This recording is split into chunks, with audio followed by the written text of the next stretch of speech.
Hey guys, and welcome to my channel. My name is Prodigy. I'm an attorney, and in today's video we're going to be talking about whether or not big tech companies should be held financially responsible for the information that is provided by their content creators.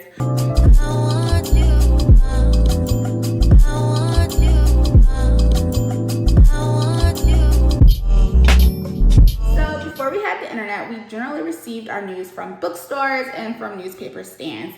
And so the law at that time basically stated that content distributors such as bookstores and newspaper stands were held liable only if they knew or had reasons to know that the content they were distributing was illegal, which basically provided somewhat of a shield or a little bit of immunity to those distributors at the time, pre-internet. So the internet rolls around, and one of the very first cases that addressed online speech is Cubby Inc. versus CompuServe Inc. And in this case, CompuServe was one of the earliest internet service platform, and it hosted several online forums, one being Rumorsville USA, which was a newsletter forum at the time. And so basically, Rumorsville USA published disparaging remarks against its rival, Scuttlebutt.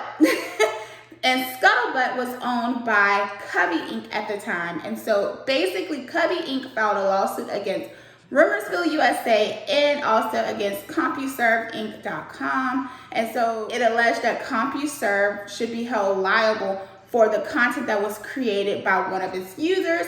However, the court basically stated that being that CompuServe is just merely an internet service provider, it cannot be held liable for the content that is created by the content users. So the next case that addressed online speech was Stratton Oakmont versus Prodigy. I know we all heard of the Wolf of Wall Street.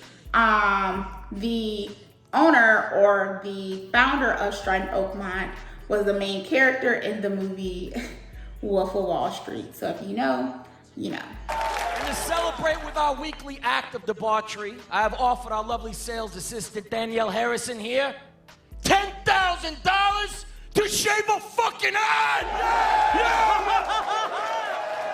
Yeah, you want this? Oh, you want this? Let's get the bar! Let's go, baby!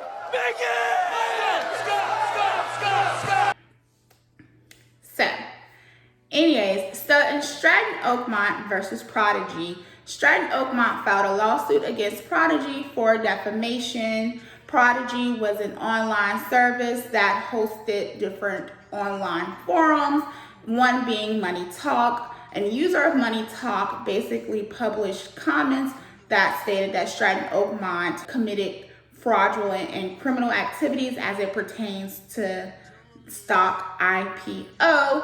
And so essentially what came from this case is that the court held that Prodigy was liable for the information provided by one of their content users because they held a small editorial role in determining what information gets on their platform or not, which caused a huge controversy in conflict in the previous case law that we just discussed. So because of the two different decisions that were made in both Prodigy and the case law CompuServe, two Congress members came together and was like, hey, we want this internet thing to work and we want it to flourish and we want to have online speech. So let's create a law that does just that, which is how 47 USC 230 was created. So we're gonna break this down into two big pieces or into two parts. The first part is the shield. If you are an online content platform, you cannot be held liable for the information that is provided by the content users on your platform. Remove any information that they just, oh Bailey, hi honey bear, hi sweetie.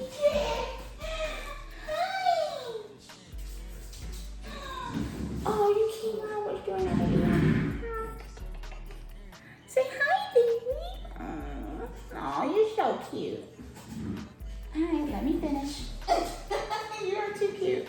So part two, we're gonna call the shield. So social media have the right to either remove or limit access to information on their platforms that they deemed as lewd, lascivious, filthy, excessively violent, obscene, harassing, or objectionable, whether or not the information is constitutionally protected or not. So the very first case to test Section 230 was Xeron versus AOL. And in this case, Xeron filed a lawsuit against AOL due to an anonymous user posting an ad for t-shirts making fun of the Oklahoma City bombing. And in this post, the anonymous user listed Mr. Xeron's phone number. So a lot of people seen this ad, they called Mr. Xeron, basically cursing him out, saying, hey, how dare you make, t-shirts, making light of the situation that just recently occurred. And so Mr. Xeron reached out to AOL and was like, hey, I'm getting these phone calls about an ad for a t-shirt. They're cursing me out. It's on your platform. Can you take it down? So AOL gives him the runaround and essentially says it's going to take some time. Well, Mr. Xeron didn't have time because weeks were going on and he was still receiving these phone calls from different people about this ad. So he files a lawsuit against AOL for failure to remove the post within a timely manner, or the delay of removing the post rather. And he also sues them for not making a post retracting the ad, and also for failure to stop the repost of the ad. And basically what happened is the court upheld Section 230, which basically states that AOL has immunity and it cannot be held liable or responsible for what their content users provide on their platform, or what information that is provided by their content users on its platform. So the big issue in politics as it pertains to big tech law is that Section 230 has overstayed its welcome, or that the law itself needs to be updated. Many Democrats believe that social media is not doing enough to moderate enough speech online, versus many Republicans believe that social media is censoring too much speech, or censoring too much information that is provided online.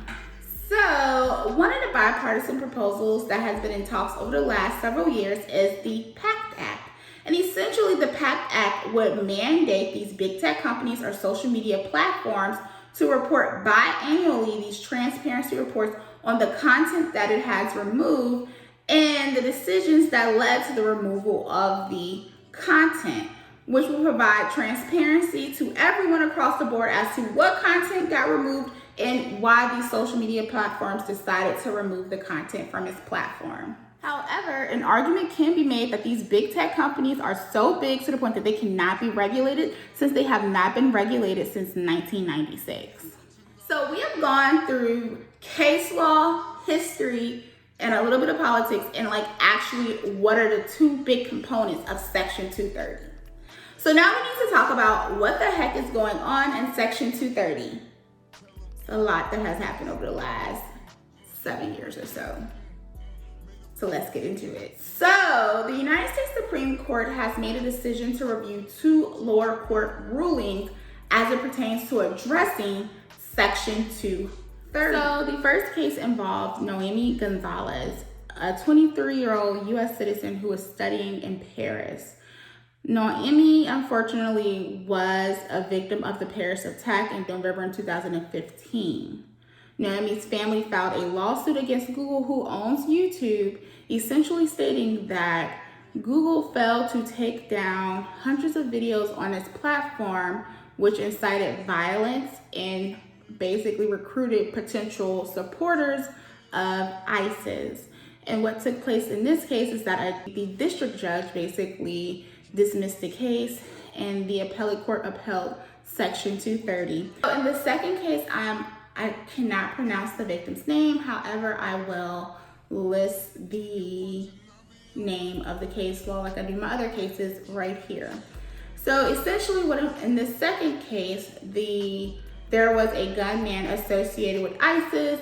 This gunman went into a nightclub in Istanbul and killed 39 people. So the victim's family argued that these platforms helped ISIS grow and that they did not do enough to prevent the act of terrorism on their platform. So Section 230 is not the only issue or subject that will be before the court. However, justices are being asked to resolve whether or not YouTube and other platforms are moved beyond just being a mere distributor or publisher of other people's content when they make target recommendations, driving users to other people's content, more specifically when they use the algorithm.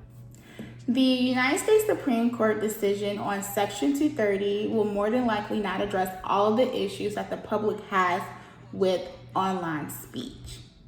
However, many advocates, are worried about the decision that the 9 justices will make, because these are the same Supreme Court justices who made a decision on overturning the abortion law. So the immunity that online services received over the years may no longer be a thing in the near future, whereas the Supreme Court has the fate of the internet in its hands. So we have talked about the case law, the history, politics, and what's ongoing in the United States Supreme Court as it pertains to this big tech law, this communication law, this Section 230. And so you guys are a little bit more educated than what you were before. And so you guys know what that means. We are now legally pretty. And I just want to say thank you for watching the video. Please like, comment, and subscribe, and I will see you in the next video.